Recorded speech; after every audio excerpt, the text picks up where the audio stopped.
Bom dia, tarde e noite, aqui é o Raimundo Espectro e hoje vamos falar dos filmes de 2023 que eu assisti. Esses filmes não foram os melhores filmes do ano, nem os piores filmes do ano, foram apenas os filmes que eu consegui assistir em ordem de eu gostei menos até o que eu mais gostei, depois da vinheta.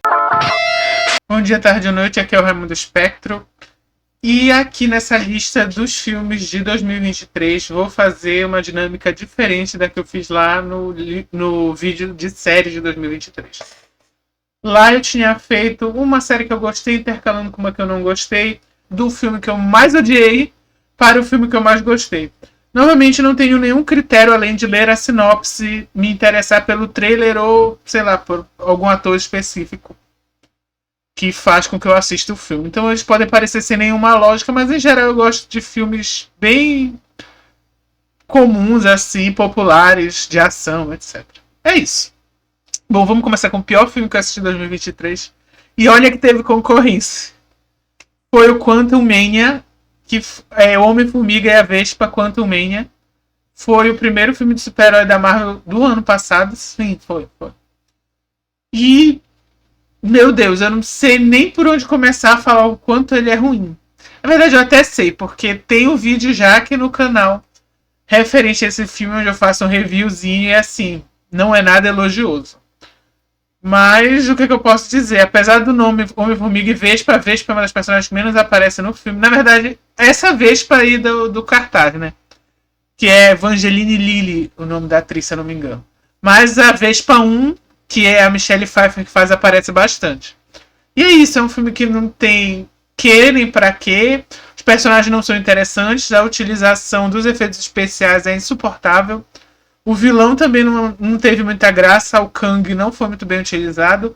E a filha do Scott Lang, né, do Homem-Formiga, nos quadrinhos, em geral, põe o nome dela de Estatura quando ela tá como super-herói. Não sei se chegam a utilizar algum nome de super-heroína pra ela, mas enfim. É uma das personagens mais insuportáveis que eu já vi em toda a minha vida. Tudo relacionado com a história dela é chato. O MODOK foi horrível, era melhor que ele nem tivesse sido trazido pro filme, enfim. Terrível. Não assistam, não percam o tempo de vocês.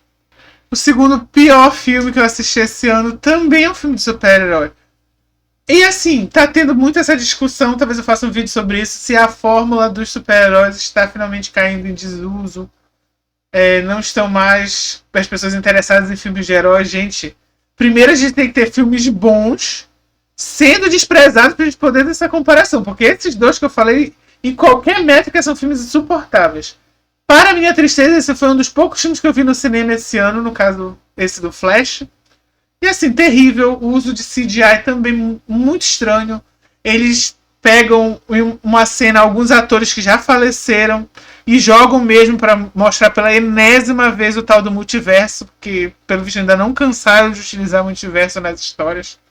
Recentemente teve esse filme aí da Madame Teia, que é a mesma história de multiverso, aranhaverso, mimimi, bababá.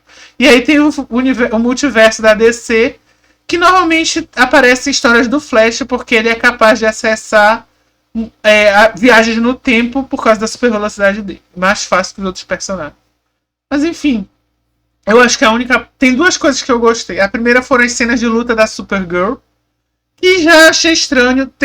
Não posso esquecer de dizer que tem vídeo aqui no canal metendo pau nesse filme, claro. Eu não entendi por que escolheram essa atriz para fazer a Supergirl. E ela sendo a própria Kara Zor-El, em vez de ser a filha do Superman de um dos universos alternativos que parece com essa atriz. Poderia ter os mesmos poderes e ter uma história parecida. Então, enfim. Sabe Deus o que passa na cabeça dos roteiristas. Mas enfim, eu gostei das cenas de luta dela. Eu achei que foram bem feitas. Um lance meio Dragon Ball Z, assim. Então eu gostei. E algumas cenas... Assim, é legal rever o Batman. Tá? Lá de quem assistiu aquele Batman dos anos 90, né? Do Tim Burton. Então, é legal rever esse Batman aí. Eu acho que essa é a parte boa do filme. Eles tentam fazer também uma parte boa, uma ligação legal entre o Flash, né, do Ezra Miller, Deus me defenda, com a mãe dele. Tem algumas cenas até emocionantes, mas assim, não dá. O filme é bem ruim, não recomendo pra ninguém. E eu preciso dizer mais uma vez que esse ator não sabe correr. E como é que você escolhe um ator que não sabe correr pra fazer o Flash? poder andar rápido. Sabe Deus, né? Bom, gente, a gente Stone, a gente ainda tá um pouquinho com o pezinho na DC Comics, porque a gente tá falando da Gal Gadot, acho que é assim que fala o nome dela, que é a atriz que faz a Mulher Maravilha, que tem uma participaçãozinha bem bobinha lá no filme do Flash. E aqui ela faz uma espiã, super espiã, meio estilo James Bond, assim. Também, coincidentemente, tem vídeo aqui no canal. Eu mereço os parabéns por só ter feito um vídeo de filme que eu não gostei. Só Deus pra me explicar. Mentira, tem um vídeo aí que eu fiz de um filme que tá bem alto aqui na lista. Enfim, não vou me alongar, porque como eu disse, já tem vídeo aqui no canal. Mas não é um filme bom. Ele tem uma outra boa cena de ação. Mas o único personagem que eu achei interessante talvez tenha sido o vilão. E só porque, em comparação com os outros personagens, ele é um pouquinho mais cheio. Mas de resto, ele é muito clichê para levar a sério. É aquela história da agência de espionagem multinacional. Pipipopopó. E aí uma pessoa se ferra por causa dessa agência e quer se vingar. Engana a protagonista e a protagonista tem que enganar de volta. Vocês entenderam, né? Não dá. Não, a Gal Gadot não salva. Não que ela seja uma grande atriz, né? Mas ela tem um carisma mesmo. Eu falo sem medo de ser feliz. Eu acho que ela tem sim um carisma. E se ela bem trabalhada, poderia ser uma grande atriz nesse tipo de filme. Mas no roteiro tem que ajudar, né, gente? Cadê o roteiro ajudando?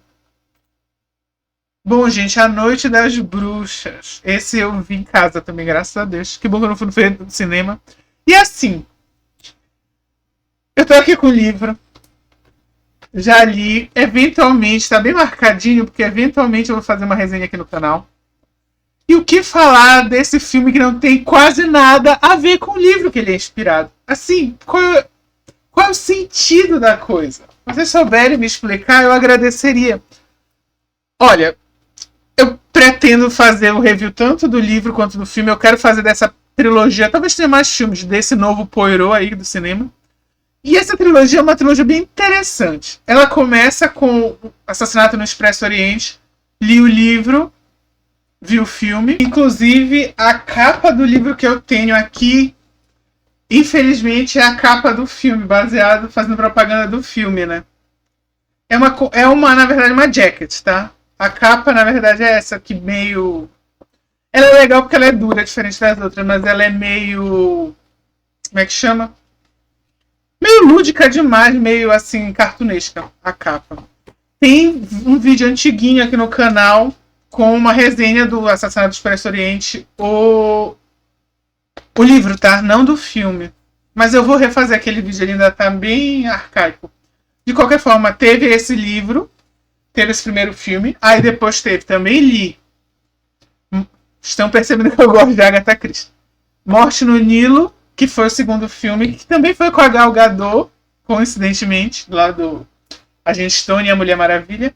E agora aqui esse, A Noite das Bruxas, que é essa terrível aí.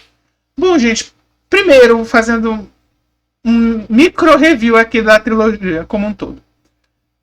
Você vê claramente, e o primeiro foi o único que eu vi nos cinemas, o Assassinato no Expresso Oriente, você vê claramente que você teve a preocupação de conseguir captar esse público da Agatha Christie, porque pegaram um dos livros mais famosos dela. Não é o melhor livro, na minha opinião. Nem o melhor livro do Poirot, mas eu acredito que seja o mais famoso, vamos dizer assim. Principalmente por causa do final. E aí naquele filme você já via que tinha algumas modificações interessantes.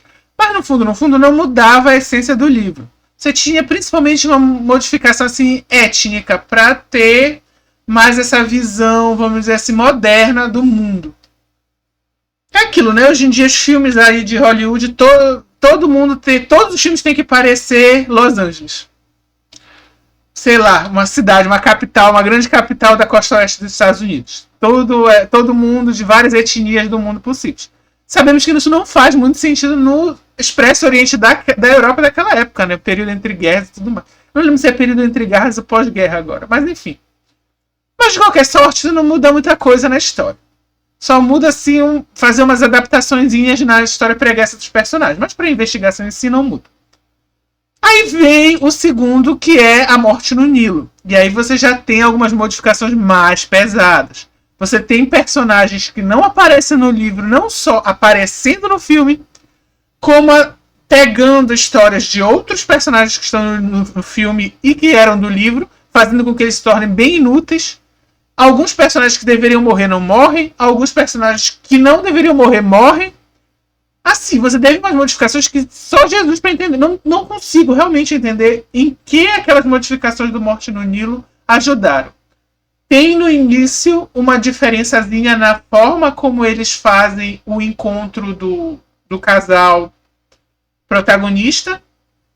E você tem também uma origem secreta, vamos dizer assim, do Poirot, do período que ele sobreviveu à guerra e tudo mais. Ainda estava bem parecido com o livro. Agora, esse que a gente vai falar agora, A Noite das Bruxas, basicamente, tirando o título, referência à bruxa, sendo que aqui neste livro, apesar do nome, as referências ao Halloween são bem esparsas, assim. Você vai fazer nesse livro mais referência à mitologia grega, por incrível que pareça. Então, nomes de personagem vão dar indicativos de o que esses personagens vão fazer ou fizeram e na própria investigação do mistério. O Poirot faz bastante isso. Ele usa os nomes dos personagens, que são baseados em mitos gregos, a maioria, para fazer a investigação. Não tem nada disso nessa Noite das Bruxas. Inclusive, é um mistério totalmente diferente. A maioria dos personagens é diferente. Você tem um ou outro personagem. Sendo eles, tem um personagem que é uma criança na Noite das Bruxas que, bizarramente, aparece no livro. Tem uma história totalmente diferente, mas o final é igual. Eu falei assim, mas qual é o sentido? O que está acontecendo? E assim, nesse filme, você tem se eu não me engano, ela é uma atriz ou cantora famosa que faz uma festa de Noite das Bruxas na casa dela, lá em Veneza. E aí convida chiques e famosos, inclusive o Poirot, e uma mulher que diz que é capaz de conversar com o sobrenatural, que é feita pela Michelle Yeoh, que foi a atriz que ganhou o Oscar no passado e que foi a protagonista do filme que eu mais gostei do ano passado. Bom, anyway, ela tá em todos. Esquecendo isso, você tem... Essa história não é a história do outro livro. No outro livro se passa em uma cidadezinha, tipo um condadozinho lá da Inglaterra mesmo, de onde se passa a maioria das histórias da Agatha Christie. E tá tendo uma festa de Dia das Bruxas baseada no que eles fazem nos Estados Unidos, que era uma novidade. Isso me surpreendeu lendo o livro. Mas lá na Inglaterra o Halloween era bem diferente. E aí eles começam a modificar para ficar parecido com esses dos Estados Unidos, aí que já tem muitas outras influências. Isso não é ponto. Aí você tem várias crianças, é uma festa infantil. Dentro dessa festa tem várias brincadeiras, inclusive uma de pegar maçã com a boca. E uma dessas crianças, enquanto eles estão preparando a festa, diz para personagem que existe no filme, que é uma escritora de livros também de mistério de assassinato, que ela já tinha visto um assassinato. Horas depois, no fim da festa, encontra essa mesma menina que tinha dito antes, ninguém acreditou que ela já tinha visto um assassinato, encontrou ela morta, assassinada nessa banheira aí, que é tipo um cesto com água com umas maçãs. Sabe, pega a maçã que tem aqui em festa junina? Eles faziam essa brincadeira em Dia das Bruxas lá. E aí afogam a menina. No A Noite das Bruxas do filme, o que acontece é que tem essa paranormal que quer conversar com a filha dessa atriz, artista, cantora, sei lá, que foi morta há muitos anos atrás. E aí o Poirot no meio que não acredita nela. E aí você acontece nesse castelo, casa dessa mulher, é um casarão em Veneza, uma cidade totalmente diferente, num país diferente. E como acontece tudo do nada, aí tá tendo uma chuva e tudo mais, todo mundo fica preso na casa e aí o Poirot tem que investigar quem foi que fez antes que eles saiam da casa. Não tem nada a ver com outro livro. No outro livro, o mistério se passa durante pelo menos uma semana, eu acho. Ele passeia pela cidadezinha, tem vários locais, sabe? É uma história diferente, é um temas diferente, só tem o nome igual. Eu não consigo nem entender porque esse filme foi feito, sinceramente. Ele só não tá mais baixo porque eu gosto dos atores. Falo mesmo. É isso. Gente, Missão Impossível Acerto de Contas parte 1. Apesar de eu ter me divertido com o filme, eu admito que eu achei ele um filme bem fraco comparado com os Missão Impossível anterior. Fraco em que sentido? Eu acho que eles estavam tão preocupados. Eu não sei se foi porque subiu a cabeça desse povo aí de Hollywood o sucesso que o protagonista, né, o Tom Cruise, teve com o Top Gun novo. Que eu até falei na minha lista dos filmes do ano passado. Do ano retrasado, no caso, 2022, que eu tinha gostado bastante. Mas eu acho que eles chegaram, por algum motivo, à conclusão de que gostaram muito por causa do Tom Cruise. Mas, gente, não foi assim. Gostaram do filme como um todo. Eu gostei do filme como um todo. E aí, trabalharam demais nesse filme, esse poder, esse star power dele. Deixaram a investigação meio de lado. São cenas desconexas. Alguma outra cena de ação boa, mas não... Parece videogame às vezes. Missão Impossível sempre pareceu meio videogame, mas esse aí eu achei mais fraco. Não é tão ruim quanto o segundo Missão Impossível. Assistam todos, vale a pena. E é isso. Você tem uma cena no início que parece muito, muito, muito videogame. Sabe? Aquela era PlayStation 2, PlayStation 3, que tinha vários jogos. Não vou dizer imitando, mas tentando ser Metal Gear. Então você tinha aquele... Aí você tinha aquelas missões de... Ai, meu Deus. Não é... Eu esqueci a palavra em inglês, mas que você tem que andar de forma secreta para não ser pego pelos locais. Enfim, no início desse filme aí você tem ele tendo que resgatar uma amiga dele que tá num deserto. E aí é piu-piu. Aí ele sai assim, abaixadinho e consegue entrar sozinho de formas que a gente não entende, porque essa cena ficou muito bizarra.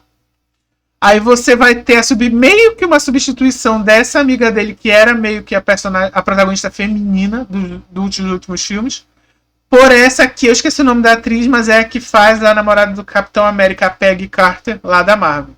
Eu gosto da atriz, eu acho que ela tem potencial para fazer filme de ação. Eu lembro que quando estavam escolhendo o novo Doctor, e aí, logo no início disseram que ia ser uma mulher, eu pensei nela como fazendo Doctor Who, sabe? Eu acho que ela tem esse carisma para fazer esse tipo de ação, assim, de sair correndo, falar rápido, resolver situações e tal. Mas não salva o filme.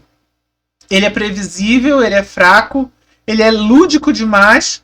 A única cena que eu gostei foi quando eles dois, lá perto do fim, e eles estão num trem, e aí o trem fica assim de ponta cabeça e eles têm que ir descendo, sabe? Ficou bem legal. Também parece muito coisa de videogame, mas ficou legal. Foi uma cena que eu ainda não tinha visto tão bem feita assim nos filmes, né? Assisti em casa também, não vi no cinema. Mas é isso. Vai ter parte 2, que provavelmente deve terminar a franquia de uma vez por todas. Eu acho que tá bom. Tá bom, Tom Cruise? Está bom pra você. Gente, vamos começar com a primeira polêmica aqui dessa lista. Só não é mais polêmica do que o próximo. Enfim, o que eu achei desse filme? Só deixando claro que no caso da Barbie e o próximo, eles meio que estão empatados. Eles são tão diferentes entre si. Mas eu gostei médio. O da Barbie, eu gostei muito da forma como fizeram o mundo da Barbie quando ela tá nesse momento boneca ainda, logo no início do filme. Parece muito realmente os brinquedos que tu olha lá na loja de brinquedo da Barbie. O carro, o chuveiro, sei lá. A casa de praia da Barbie. Cara, ficou muito bem feito. Apesar de eu não ter gostado muito da escolha dos atores para fazer os bonecos. Porque realmente a única que parece os bonecos lá, a única que parece a Barbie é a Margot. As outras atrizes não parecem nem a Barbie, que eu já tinha visto lá pelas lojas de brinquedos, e os homens nenhum, nem o protagonista que é pra ser o Ken mais comum. Apesar de que ele não é a Barbie é só Barbie, né? Stereotypical Barbie. Agora o Ken é surfista, mergulhador, praieiro. Enfim, ele não é só o Ken, né? Ele é só o Ken. A música diz que ele é só o Ken. Mas ele não é o Ken estereótipo. Existe o Ken estereótipo? Não sei. É isso. Eu achei que o principal problema não é os atores que são bons. Não é a forma como foi filmada que foi bem feita. É um pouco a trilha sonora que é chata pra mim, né? Eu acho que o principal problema é que o filme ele não é capaz de fazer um roteiro e, sabe, seja coerente.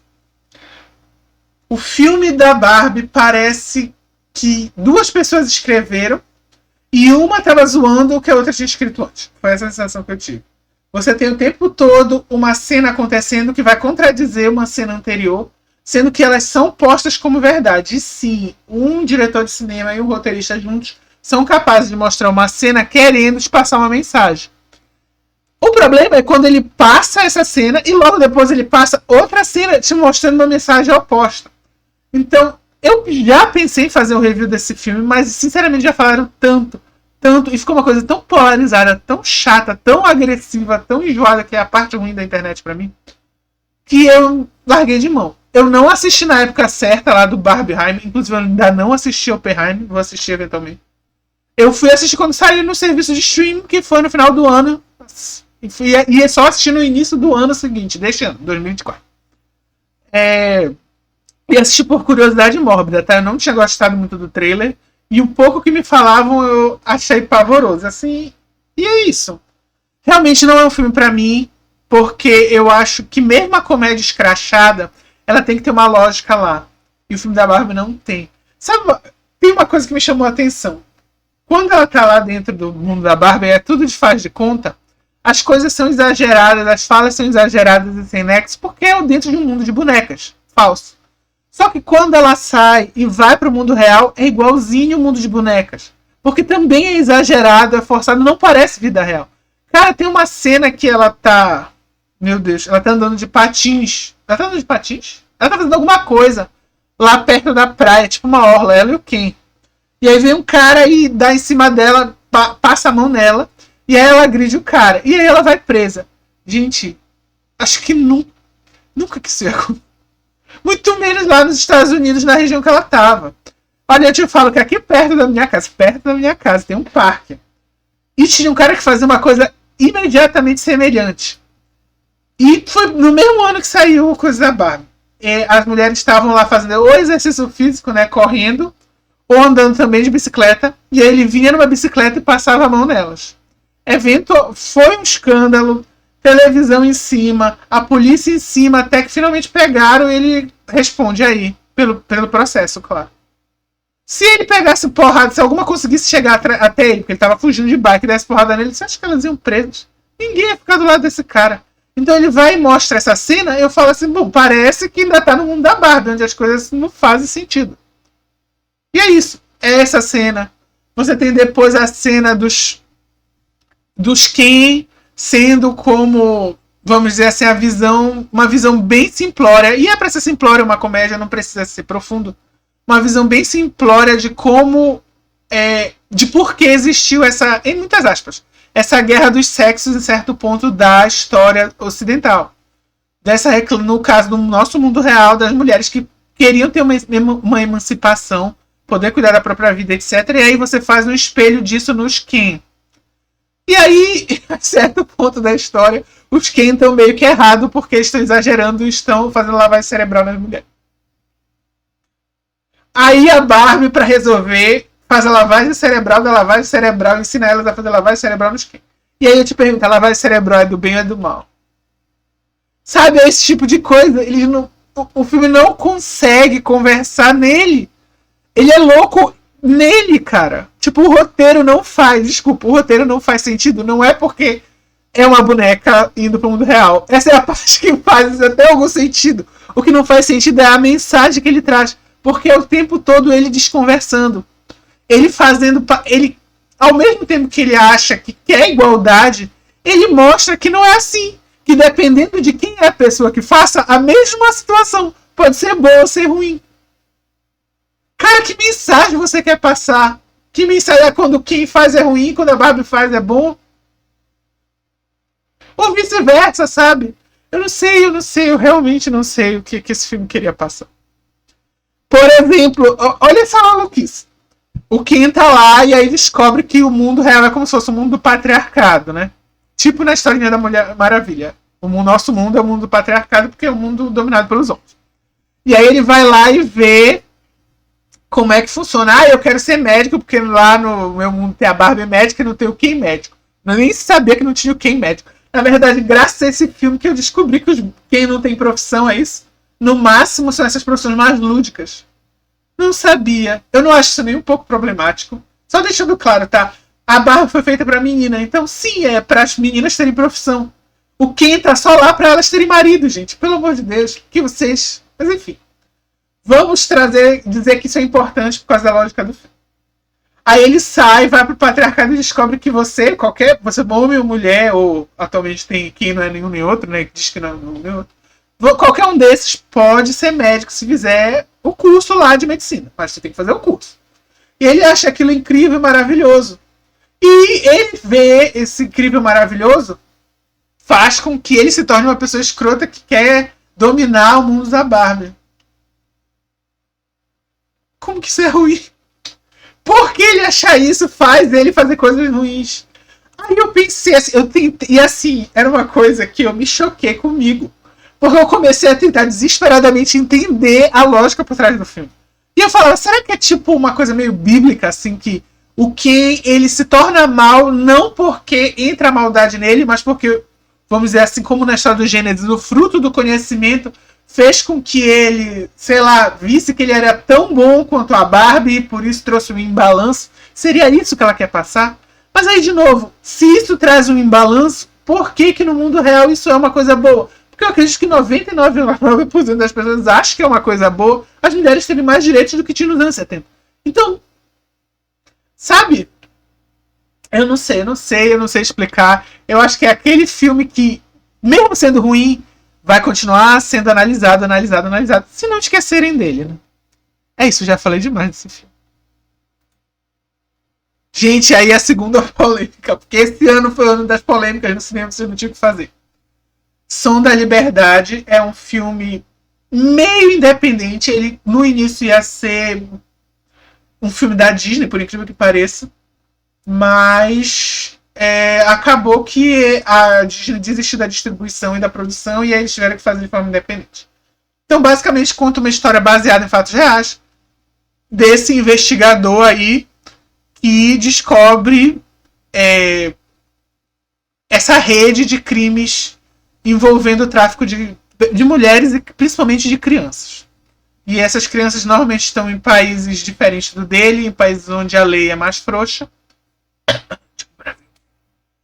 E essas crianças parecem que não têm escolha na vida a não ser serem tratadas como mercadoria. Enfim, eu não vou entrar no mote da polêmica porque eu acho que, sim, se vocês quiserem pesquisem aí. Eu acho que é um tema muito espinhoso pra gente ser leviano. Porém, eu acho... A única coisa que eu achei estranha em toda essa polêmica, quando falavam, né? Os dois lados. E assim, eu não acho que seja um filme excelente. Eu acho que é um filme bem simplório mesmo. Os diálogos são simplórios. Ele tenta ser muito emocionante e em certo ponto incomoda. Apesar de que, sim, as cenas onde você tem isso daí do que tá acontecendo com as crianças, eu não sei se... Basta você não ser psicopata, mas você vai sentir um nó na garganta, só que ao mesmo tempo elas não são explorativas. Em nenhum momento eu achei assim, nossa, que triste mostrar uma criança fazendo isso. Não, fica mais implícito mesmo as coisas. Então eu não achei que ficou tão pesado. O tema é pesado, mas as cenas não são pesadas. Aí eu achei estranho, muita gente falando assim, esse filme é muito, como é carregado politicamente. Ele traz muito um lado político específico. Onde? Pelo amor de Deus, onde? Vou falar uma coisa pra vocês. Eu falei do Batman. Eu não sei se o Batman tá na lista, mas eu fiz um vídeo do Batman, o último Batman lá com o Robert Pattinson. Eu achei o filme, vocês não vão acreditar, mas eu achei o filme do Robert Pattinson, Batman do Robert Pattinson, mais carregado politicamente do que essa jossa aqui. Porque no filme do Batman do Robert Pattinson, a prefeita do bem, ela começa o filme usando uma versão quase ipsilíteres do slogan que elegeu Barack Obama, que foi o Yes You Can. E por causa do que acontece no filme, tentando evitar spoilers lá do Batman, ela termina o filme usando o mote de campanha do Biden, que elegeu ele nessa última eleição. Dos dois, obviamente, do Partido Democrata. Que foi o Build Back Better. Acho que foi assim, né? Construir de novo e melhor. Construir de volta e melhor. Build Back Better. Eu acho que era isso. Enfim, eu até comento isso melhor no vídeo. Aquilo é muito mais carregado politicamente. É óbvio que aquilo é praticamente uma propaganda explícita do Partido Democrata. E assim, tentando já... Eu disse, não vou entrar em polêmica, já pisando no pé da lama da polêmica. Isso não é incomum. Vários gibis fazem isso. Vários gibis, enfim, Barack Obama aparece em vários gibis. Seja da DC, seja da Marvel. Então não me surpreendeu tanto, apesar de eu ter achado meio escroto. Mas não me surpreendeu. E não tira os méritos do filme. Nada aqui nesse Som da Liberdade tem nada minimamente parecido com isso. Não tem nenhum, sei lá, MAGA, né? Que é a porcaria lá do slogan do Trump. Make America Great Again. Nada assim nesse sentido. Até o tradicionalismo dele, que tem alguns valores cristãos, são aquela coisa bem... Sabe, que você veria em Senhor dos Anéis e Crônicas de Nárnia. Sabe, bem lá. É uma moralidade cristã, mas ao mesmo tempo é aquela moralidade que meio que construiu nossa sociedade. Então, a maioria das pessoas concorda por osmose. Sabe? Então eu achei que o principal problema não foi, de novo, acabou conversando com o filme da Barbie. O principal problema não foi o filme. Foi quem fez o filme. Esse foi o principal problema. É isso, é um filme bem comum, que acabou chamando mais atenção por quem fez do que pelo conteúdo dele em si. Existem outros filmes que tratam desse assunto e muitos são até melhores, mas não vão ficar tão famosos. E aí a gente vai para Resgate 2. É um filme que, assim, ele tem cenas de ação muito boas. Uns planos, assim, bem legais. O Hemsworth, que eu esqueci o primeiro nome dele, o Thor, tá bem legal como nesse papel, bem, assim, herói de ação clássico. Mas é aquilo. Quanto mais você pensar na história do filme, mais idiota ele fica. Estilo, eles entraram com armamento pesadíssimo no hotel, viajando de um país para outro, como se não fosse nada. É esse nível de maluquice, de absurdez. É quase um Velozes e Furiosos nesse sentido. Mas menos idiota, com cenas menos bobas, com uma historinha mais legalzinha. Eu gostei bastante da integração. Tem mais isso no início do filme. Depois ele vira meio que ação genérica. Mas até metade do filme, você tem uma integração legal com a parte cultural dessa Europa oriental que eles mostram no filme. Da mesma forma que no Resgate 1, tinha bastante da cultura indiana, né? Eu acho que era na Índia que se passava o primeiro filme. Faz tempo que eu vi. Mas, enfim, você tinha aquilo de... Você tá vendo a cidade. Você tá vendo o país. Você tá vendo como um enxerto, mais ou menos, de como vivem as pessoas de lá. Porque, às vezes, você tem esses filmes de ação que viajam por vários países, mas é uma coisa tão fake, sabe? É só aquela rua... Aí a coisa mais estereotipada possível, parecendo o estágio de Street Fighter, sabe? Do Street Fighter 2. Só pra dizer, você saber que tá lá e toca uma música do lugar e é isso. E aí você não tem grandes integrações, você não vê um país de verdade ou a cidade de verdade em reflexo no filme. E aí você vê nos dois, tanto no primeiro quanto nesse. Eu tô bem animado pro terceiro nesse aspecto. Não que eu acho que vai ser um grande filme, ou que vai ter uma boa história, mas eu gostei do que eu vi. Gente, continuando, Super Mario Bros, o filme. Esse vai ser, a partir daqui da lista, são filmes que eu verdadeiramente gostei. Talvez um dia eu assista novamente. Eu fiquei surpreso de ter gostado, porque eu ainda não tive nem coragem de assistir, por exemplo, os filmes do Sonic. Eu sou um adulto, já sou velho. E esses filmes, obviamente, são feitos para o público infantil. Óbvio que eu cresci com o Super Mario. Inclusive, gente, fazendo propaganda aqui do canal, tem um vídeo que não foi por causa do filme. É só meu jogando o Super Mario Bros. Deluxe. Não sei se dá pra ver bem. Que pra mim é a melhor versão do Mario original. Que muito vagamente está sendo adaptado aqui. Então eu sugiro que vocês assistam. E se vocês puderem jogar, joguem. Escolha uma versão de Mario. Jogue essa. Tem um ou outro defeitinho, mas é bem legal. Enfim. Eu gostei do filme. Eu acho que, no geral, ele tenta, em alguns momentos, ser meio Pixar, com todo respeito e carinho, tá? Mas quando ele quer ser Super Mario, ele acerta muito. É isso que eu acho mais legal. Eu gostei muito daqueles momentos que tem a cidade do Toad e tal. Eu queria que tivesse aparecido mais. Os designs, 99% tão bons. O único personagem que eu não gostei tanto do design, e não é porque o design está ruim, é porque eu achei que divergiu um pouco. Foi a da Peach, mas faz sentido que divirja, porque a Peach é a única personagem pouco caricaturizada no original. Nem sei se essa palavra existe, mas o que eu quero dizer, ela não é tão cartunesca quanto o Mario, o Luigi e os outros. Ela parecia mesmo só uma garota comum usando vestido nos jogos. Então quando você faz essas modificações, porque sim, eles fizeram modificaçõezinhas em todos os designs. Por que eles fazem isso? Para você, principalmente criança, não confundir o Mario do filme com o Mario do jogo. Aí você vai ver o boneco lá na loja, ou você vê uma propaganda, você olha e fala, ah, esse é o Mario do filme. Ou, ah, esse é o Mario do jogo. A mesma coisa, o Donkey Kong tá um design ótimo, eu gostei. E a Peach também está diferente. Mas eu não sei, toda vez que eu olhava, e eu não sei se também foi por causa da dublagem, eu assisti no inglês mesmo. E a voz da protagonista, ela é muito... Ela não tinha muita escolha, né? É muito esganiçada. E também modificaram um pouco a personalidade da Peach. Um pouco muito, tá? E eu achei interessante. Isso eu gostaria de comentar, então a gente vai demorar um pouquinho nisso. Porque devido à forma como a personagem age e a forma como desenhar o rosto ficou bem diferente, o tamanho do olho e tal. Até o sorriso, a forma que ela ri mudou. Parece uma cosplay, parece alguém fazendo cosplay de Peach. Foi isso que me passou o tempo todo. E um discurso que eu vi em algumas pessoas comentando o filme e falando de jogos em geral e do filme, fazendo esse paralelo, é de que agora no filme a Peach tinha uma personalidade em detrimento da Peach dos jogos que não tinha. Gente, a Peach tem muita personalidade nos jogos. Só que ela é uma personalidade, como todos ali são uma caricatura, o Luigi é uma caricatura de um homem, um jovem adulto, né, um jovem homem medroso.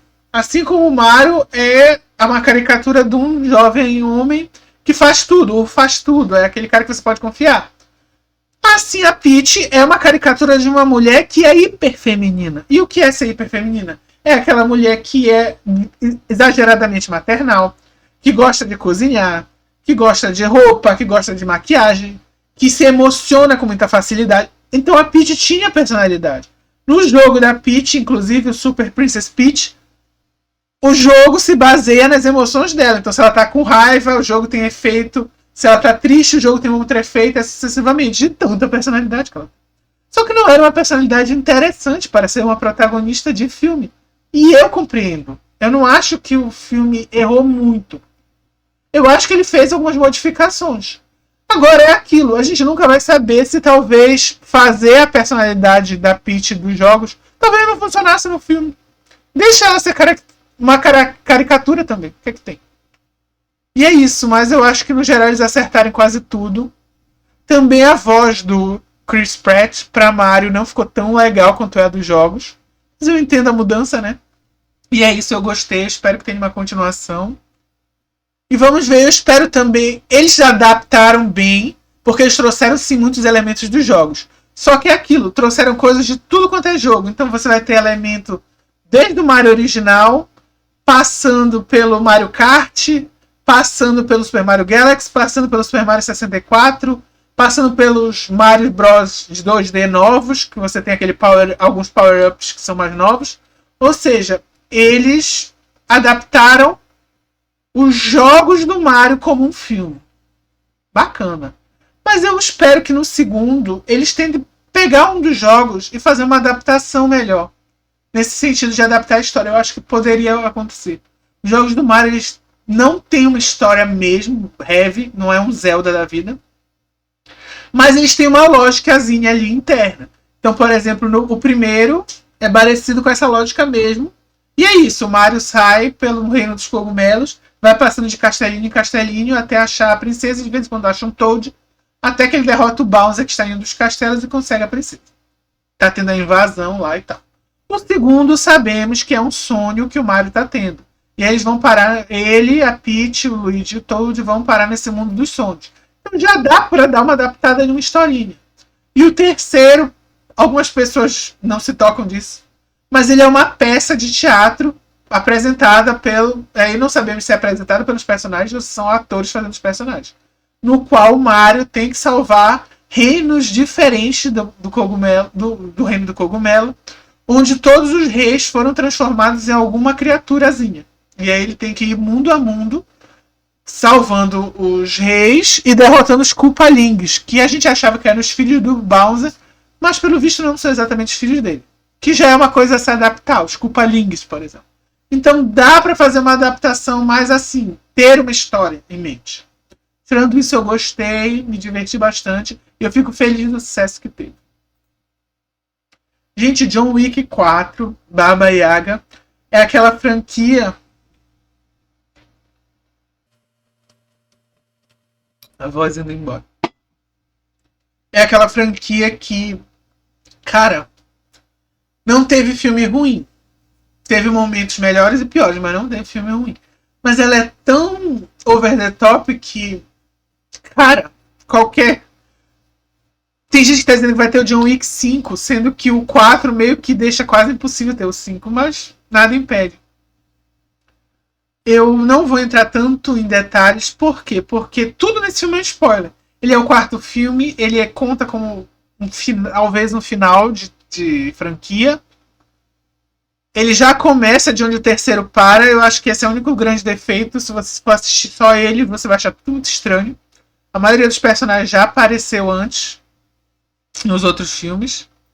Você tem uma conexão maior da origem do John Wick e a forma como ele se conecta com a cultura dele, no caso de origem, não sei se é Rússia, Ucrânia, um desses países assim. E é isso, cenas muito boas. Ai, eu esqueci o nome do... Não é Jet Li, meu Deus. O nome do que faz um dos vilões. Gente, ele tem cenas de luta ótimas. Ótimas. Contra o John Wick. Mas cenas de luta em geral muito boas. A forma como eles fazem os duelos também é muito interessante. Eu só queria que alguns dos vilões tivessem ferrado mais. Cara, mas tirando isso, eu achei um filme de ação muito legal. De verdade. Você tem vários personagens pequenos que vão aparecendo no filme e todos eles vão ter um momento de brilhar, o que é bem interessante.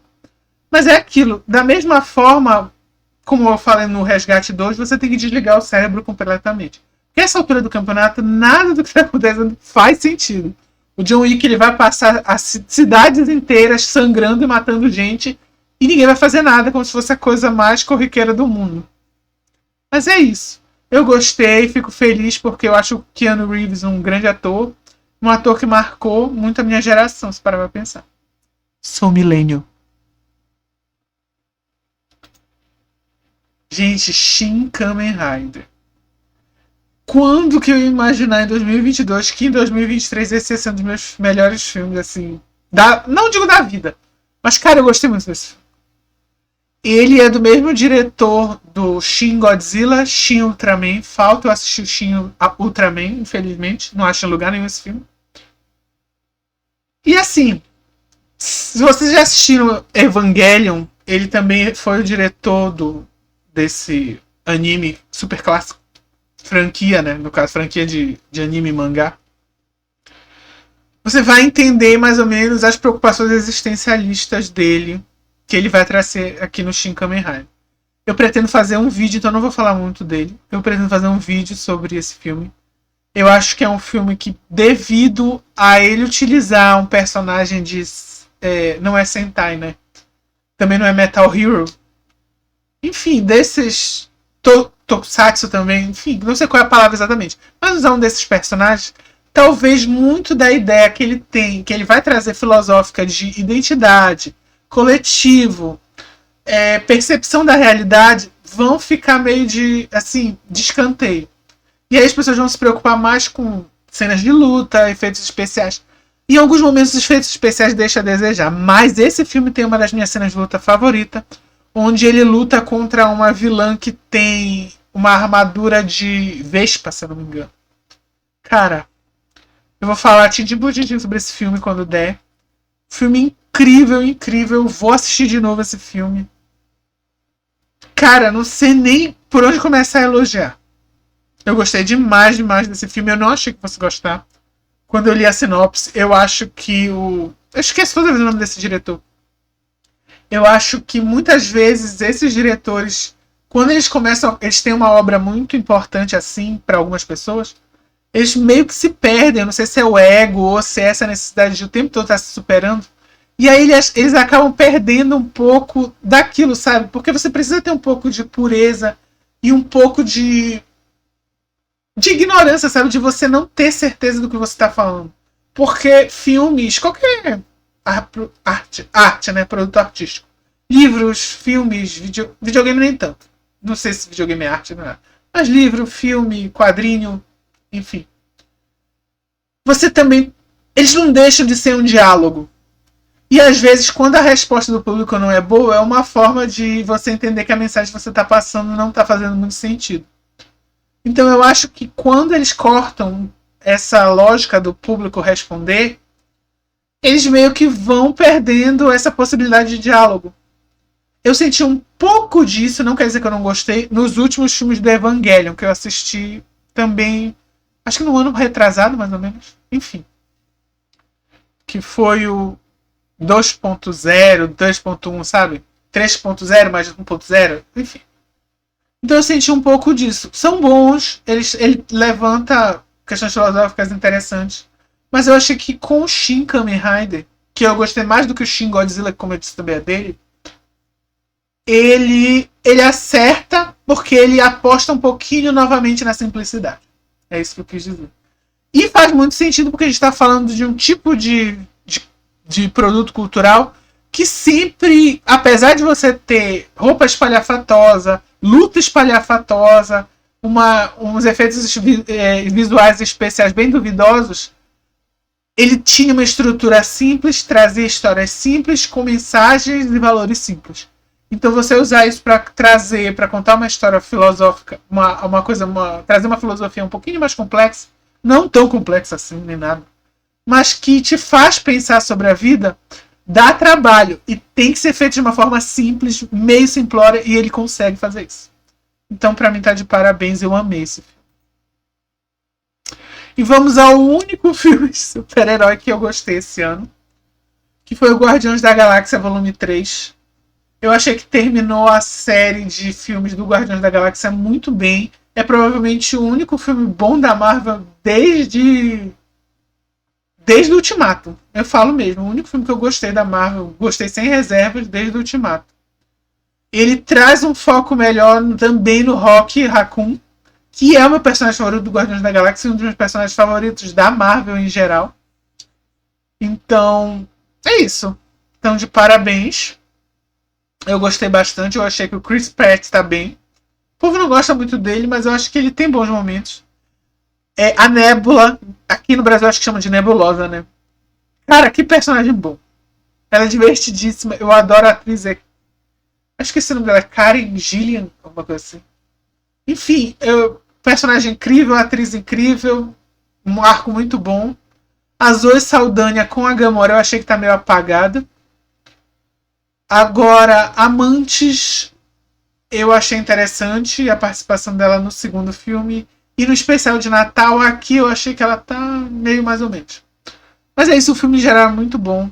O vilão, que é o Alto Evolucionário, que é um vilão dos quadrinhos, ele tá um pouco diferente, bem diferente do quadrinhos, mas a lógica por trás do personagem tá a mesma. Eu gostei. As cenas com as outros animais que são modificados por ele, que nem o Rock Raccoon foi, mesmo parecendo tão fakes os efeitos visuais, elas têm uma carga emocional boa, cara. Eu fiquei impressionado como dava pra fazer uma coisa emotiva com uma coisa que parecia ser tão fake. Então, pra mim, o filme tá de parabéns. Boas cenas de ação também. E vamos ao que foi, para mim, o melhor filme de 2023 dos que eu assisti. E por sorte, obrigado, meu Deus, um dos poucos que eu assisti no cinema. Gente, que filme. Que filme maravilhoso. Eu nunca pensei que fosse falar de um filme do Godzilla. Eu assisti pouquíssima coisa do Godzilla antes do Minus One, inclusive o Shin Godzilla, como eu tinha falado. E eu tinha achado ok. Assim, ok, interessante. Nossa, mas esse filme é muito legal. É legal por várias coisas, não só pelo Godzilla, não só pelas cenas do Godzilla destruindo coisas. Mas é legal por causa da história, é legal por causa do contexto, é legal por causa dos efeitos visuais bem feitos, é legal por causa dos atores que entregam bem. Enfim, assistam o meu vídeo falando sobre o Godzilla Minus One. Eu acho que foi o primeiro vídeo que eu postei esse ano, se eu não me engano. E eu demorei pra postar. Cara, uma das melhores. 100, tipo, quais as 100 maiores cenas do cinema pra você? Nessa lista estará essa cena do Godzilla gritando depois de soltar o bafo radioativo na cidade. Logo corta pra depois ter a cena do protagonista gritando com a carnificina do lado dele, gritando com um grito parecido com o Godzilla. Cara, aquilo foi genial, genial. Eu falei assim, cara, isso é muito bom. E, assim, além dessa cena que pra mim é maravilhosa, e aí um filme bom é assim, cada pessoa vai olhar e vai ter a sua cena favorita. Quem gostou vai ter uma cena totalmente diferente, favorita, diferente da minha. Eu assisti com 2 amigos meus e cada um gostou de um aspecto diferente do filme. O meu foi esse, eu achei brilhante. E também é uma boa história para quem se interessa pelo período pós-guerra e para quem tem curiosidade de entender mais ou menos como é que funciona a forma como o Japão vê o seu governo, vê o governo dos Estados Unidos, vê a União Soviética, viu a derrota na Segunda Guerra Mundial, viu o que eles fizeram com a própria população durante a guerra. Então, gente, assistam, é um filme que... Cara, sabe quando você consegue mostrar a beleza na dor? É isso que esse filme traz. Você fica emocionado vendo o personagem se superar. E você consegue trazer isso pra vida real, mesmo sendo um filme do Godzilla, cara. Impressionante. Pra mim, o meu melhor filme desse ano. Como vocês podem ver, eu não vi muitos filmes. Não vi os que estão sendo considerados os melhores filmes. Não vi Oppenheimer, não vi o Assassinato na Rua das Flores. Enfim. Anatomia da Queda e tal. Eu não sou um cara assim de assistir filme premiado, de assistir Oscar, Globo de Ouro, etc. Coincidiu de quando eu fiz a lista da outra vez, do ano retrasado, o filme que eu mais gostei ter sido um dos filmes mais premiados. Não sei se vai acontecer de novo com Godzilla, mas é isso.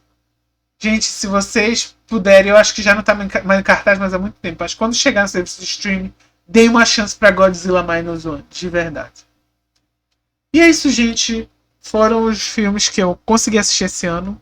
Bizarramente, eu assisti menos filme desse ano do que séries desse ano. Porém, eu assisti muitos filmes velhos esse ano passado. Eu gosto desses filmes assim mais antigos. E é isso. Obrigado por você que assistiu até aqui. Por favor, considere se inscrever no canal, curtir o vídeo, comentar aqui embaixo qual foi o seu filme favorito da temporada. Obrigado e até a próxima.